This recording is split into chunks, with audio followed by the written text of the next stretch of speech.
All right, another Friday night, another episode of The Echoes of Fear. I am your co-host, Jason Hewlett. And I am Kenton J. Moore. And as has been tradition this season, the first part is always about the practical information behind the phobia, any science, stuff like that. The second half is always about what Kenton and I consider the fun part, because we're both pop culture nerds. So we talk about the pop culture references in regard to the topic. And of course, we've been talking about fear of the ocean, fear of what's in the ocean, etc. And of course, there is, pardon the pun, a boatload of pop culture when it comes to fear of water and what's inside it. Right? Yeah. Right? Immediately pops to mind, because I think that is, there had been movies that touched on, like 20,000 Leagues Under the Sea with the giant squid scene and all that. But something about Jaws, like first the book, Peter Benchley's book, which is a fine book. It's not a great book. It kind of touched off what even the author described as like a healthy, thrilling fear of the water. Mm-hmm. But when Steven Spielberg made that movie in 1975, and I don't know if have you read the book, Jaws? Oh, yeah. Yeah, I did, definitely, yeah. He sort of retooled it to focus on what he thought was the part people would enjoy the most. And I think that's why the movie works, is he focused on first the shark attacks and the story of three men going in search of it to kill this creature. And that movie was the first summer blockbuster.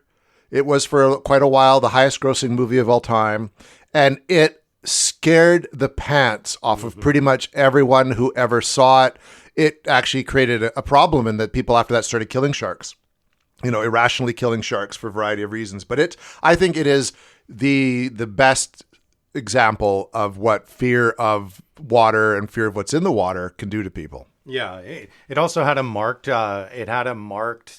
effect on the diving and surfing industries too, actually. No, I believe it, because why would you want to go swimming with sharks? Yeah. Well, you're gonna need a bigger boat, right? And that scene's still effective today. Yeah. And I think my favorite scene in the movie isn't the shark stuff, although that's still great and it holds up. Mm-hmm. It is Quint's monologue about the USS Indianapolis, which is a true story about a tragedy at sea. It was the vessel that delivered the atom bombs that would be used on Hiroshima and Nagasaki, and it was a top secret mission. The ship was sunk by Japanese torpedoes, and I can't remember he says like 114 men went into the water on this date. Only like 35 were pulled out of it, and the sharks basically came and killed everybody else. That is, I think, one of the finest moments in cinema, that whole sequence. And the fact that it's based on a true story just makes it more so. Yeah. Yeah. During my research for last week, too, there was talking about some of the things that are, about thalassophobia and that fear of being trapped, having to do with it. They talked about actually one of the Pearl Harbor incidents where there was 3 men trapped in a storeroom in the bow of one of the ships that was sunk against the harbor. And they were down there for like 6 weeks before they were recovered, and obviously they didn't survive. Right? But that's nightmarish. Yeah, there's another true story that was turned into a book and a film called In the Heart of the Sea, and it was the story that inspired Moby Dick. It's a good movie. It's a good movie, and not a lot of it has to do with the whale attack that occurred, but it's just being stranded on these these boats trying to survive in the middle of the ocean. Yeah, that was Chris Hemsworth right after Thor. Yeah. That's a good one. Yeah. Yeah, and like you mentioned earlier too in our Fear of the Dark episodes, you mentioned that shot in Jaws where it's down underneath the water looking up at the boat, and that's an excellent example of thalassophobia. And when you get into video games and all that kind of stuff too, I think the big one right now that's really on a lot of people's minds is a game called Subnautica. I don't know if you ever played that. My wife plays it. Yeah. So my son is super into it. Him and his friends play it. And I got it on my PlayStation. I tried to play it, and I was doing super good while I was in the reef. But then you get the mission where you got to go to your ship because the reactor's going to melt down. You got to get out there. And I was playing that game, swimming along, and then I went off the drop off. And actually the game triggered my bathyphobia. I was like, nope, we're good. Speaking of video games, there's another one called Still Wakes the Deep, and it's about working on an oil platform off the coast of Scotland. And something comes out of the water, and you're stranded and have to get off. And it does a good job of playing with that fear too. Oh, and that's the thing, hey, is like when you get into how thalassophobia affects video games and stuff, it's everywhere. It's everywhere. Yeah. Still Wakes the Deep is an excellent example.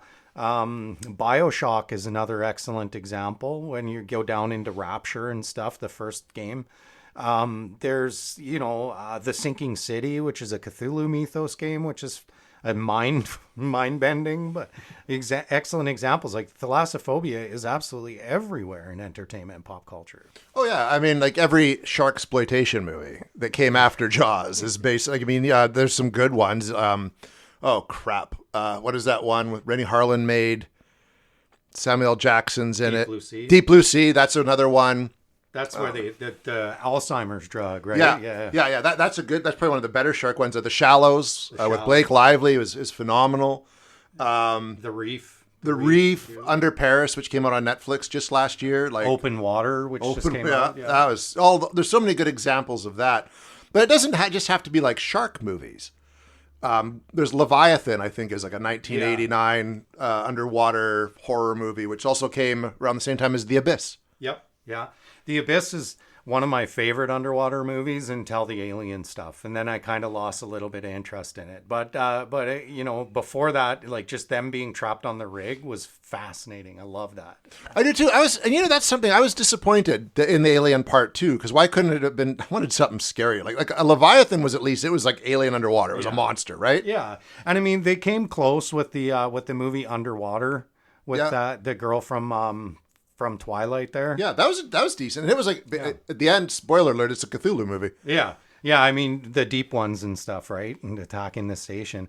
So there's a lot of stuff there that you really have to, suspend your belief, right? Same thing with the Meg, where they're walking in just bare open suits that deep underwater. I don't think so. You'd be crushed. You would literally, but it's Jason Statham, and he can kind of do anything. Yeah, Jason Statham punches death in the face. Must be something about that name, Jason. I think it is. Yeah, we're a name of badasses, I guess. Because I walk around underwater with no protective gear on too. Yeah, but also too, like Deep Rising is another one that's not sharks. It's I don't know if you remember that one. I do. That's same director, Stephen Sommers, who went on to do The Mummy, and that had Famke Janssen in it and Treat Williams. Yeah, that was good. Cruise ship attacked by a big squid thing. Whatever. Yeah. Books, of course, play on this as well. Yeah. Two of my favorites are by an author named Ryan Lockwood. The first is called Below, and it's about packs of Humboldt squid that start attacking people. The sequel book is called It Lurks Beneath, and it's about a giant octopus. The blue holes down in like the Bahamas? Plays on that with the Luca mythology, the sharktopus creature that's supposed to exist. Yeah, they're really good too, because he did a lot of research into the science behind squid and octopus and all that, and then crafted like a really frightening story around it. Yeah.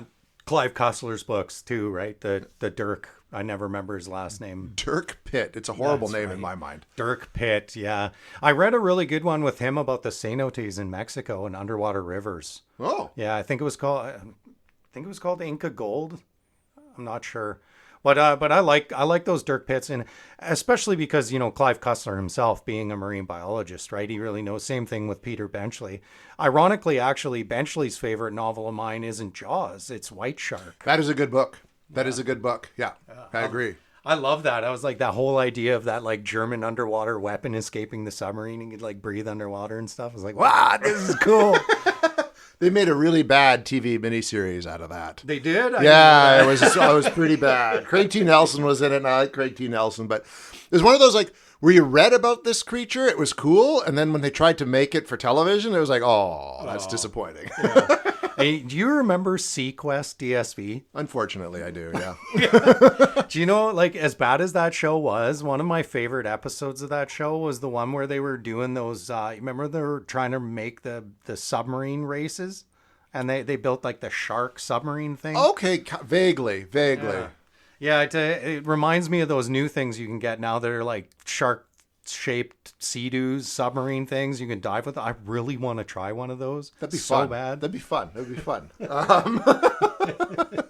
We digress, but what are some other good books, water-based? I mean, obviously the H.P. Lovecraft. The H.P. Lovecraft books that revolve around Cthulhu mythos, Yeah, Brian Lumley picked that up Yeah. for quite a while, which were really enjoyable.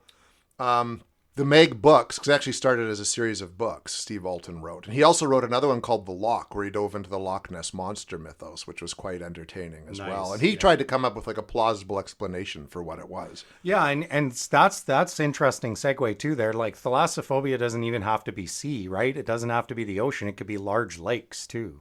Oh, for sure. For sure. We didn't talk about that really in the last episode, but I mean, that's where the lake monsters come up, right? The fear of lake monsters and the various capacities of that. In which case, read my book, The Legend of Ogopogo. Yeah. Great book, by the way. Great book. Thank you very much. And you also pointed out too a bit last episode, we don't have, with pop culture, it doesn't all have to be like horror and scary stories. Like there's a number of great documentary series and films that have to do with the ocean. Yeah, and not even just documentary series about the ocean. There's a huge number of books about the ocean that are good stories, right? You know, one of the greatest books I've ever read, I just recently finished, and I'm ashamed that it took me so damn long to read it, was Hemingway's Old Man and the Sea. Mm-hmm. You know, and I picked it up and I started reading a whole bunch of Hemingway because a friend of mine actually said that I write a lot like him, that my writing reminds her of Hemingway. And I was like, that's a hell of a compliment. I've never read Hemingway. I better get my ass in here. I better get on that if you're being compared to him. Yeah. But yeah, like Old Man in the Sea is a great one. You mentioned also the white whale. Moby Dick, yeah. 20,000 Leagues Under the Sea. Anything to do with Atlantis. Yeah. You know? Well, let's think of that. There's a Disney cartoon about Atlantis. Mm-hmm. Three Disney cartoons about them. What else was there that like Atlantis based? It turns up a lot in stories. I think Edgar Rice Burroughs touched on Atlantis a few times. Yeah, the Aquaman movies. Right. I never saw those. Really? The Jason Momoa? Yeah, no. Yeah, you're not missing much. That's what I've heard. Anyways, it's a whole other topic of conversation. Yeah, they poop on your pillow, right? Yeah. Godzilla is another, series of movies that frequently has a lot to do with the oceans and stuff too. It is. Well, yeah, the creature born, suspended animation inside the, ocean coming to life with nuclear radiation. It was like a metaphor for America after the war. It was a metaphor for the bombing of, Hiroshima and Nagasaki, like we talked about earlier. There's so much in Godzilla that's not just a monster story. Yeah, meddling with things you can't control, themes like that. One of my most recent guilty pleasure movies, franchises that have to do with the ocean in a good way is the Moana series. Like the two Moana movies. I actually really like them. I had to think about what you were talking about because my kid never got into those. I was like, what? But yeah, no, the ocean, I think it shows up in so many things. There's episodes of Magnum P.I. Oh, yeah. There's a really good one where, because, he's a surfer, where he gets stuck out on the surfboard after a storm blows him out to sea and just the whole survival of that. So individual programs can play along with that as well. Yeah, oh yeah. And common theme too, right? Like surviving the treachery of the ocean is a common theme in so many things, like the novel Life of Pi and the movie. Those are brilliant. Yeah, the book especially is so good. Yeah, Patel, right? Yeah, absolutely fantastic, right? And then you get into all this other stuff too. You could get into all the wartime stuff too, like The Hunt for Red October, right? Love that. Yeah, love that movie. Midway, the movie. There's two versions of Midway. Yeah. There's so much that goes on there. Yeah, you could go on and on and on. That's just shows just how this topic is. I think it's a huge part of our culture. Yeah. And it goes back to, like we said in the last thing, as like thalassophobia being a primal fear, like humans have had a relationship with water since the dawn of time. And until the modern day, we never really learned to tame the ocean. Ancient cultures, sure they did, but they never could navigate the open sea until, astrology and all these other things were discovered to be able to navigate it, right? Yeah. And I mean, back in like the early exploration times when they had maps, stories of sea monsters were actually not scoffed at. They were taken completely seriously because people didn't know what a giant squid was or any of these other things. There's even old maps that would have like, here be monsters, just like a picture of a monster and a sign saying like, just don't go there. Yeah. I mean, you think back in Viking longboat days and stuff, you could be swamped by a whale easily. And anyone who survived that experience had never seen a whale before would be, a monster. Yeah. How the hell did those guys travel across the Atlantic Ocean in canoes, basically? Right. First Nations, like I talked to a Haida guy when I was down in Victoria that was a boat builder. I met this guy. He was, I think he was sitting down in the Victoria waterfront, if I remember correctly. I was down there just sketching in my sketchbook one day and just taking in all the busker festivals, which, sad to say, the downtown Victoria core is absolutely abysmally dead. It's no longer what it used to be, which breaks my heart. It breaks my heart. But I remember talking to this Haida woodcarver down there, and he's a boat builder, and he was talking about these like Haida canoes that they used to go up and down the Georgia Strait with. And it blows my mind to think that, like 3-4 people going up and down the ocean in a wooden canoe. We couldn't do it. Like in modern times, we just think there's no way. Yeah. But they did. They did. Want to end this episode on a note that we just came across today. You'd sent me a reel, which totally plays on all of this. And I guess it's true. On the internet, you can't trust half of what you see anymore. But it's the scuba divers experiencing a 7.5 magnitude earthquake underwater. Yeah. And why don't you explain it, Kevin? Oh, it was just wild. It's just, there's about 5 of these guys and they're down on like a reef.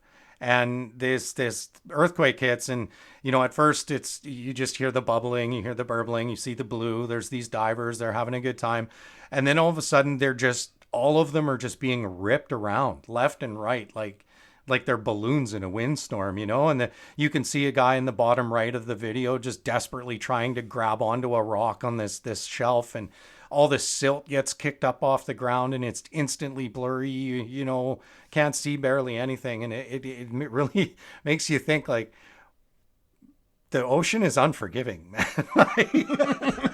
And that kind of there plays on a bit of everything, right? Like that we've talked about, except the creature component. Mm-hmm. But I mean, just like being underwater, suddenly having just something happen where you have no control over what's going on. Your visibility starts to go. It was both awesome to witness and it would be terrifying to be a part of. Yeah. Yeah. And like on our way out too here, I just want to give a shout out to some of my favorite ocean related documentaries too. If you're interested in this kind of stuff and you've never seen them, Drain the Oceans. I think it's on National Geographic or Discovery Channel.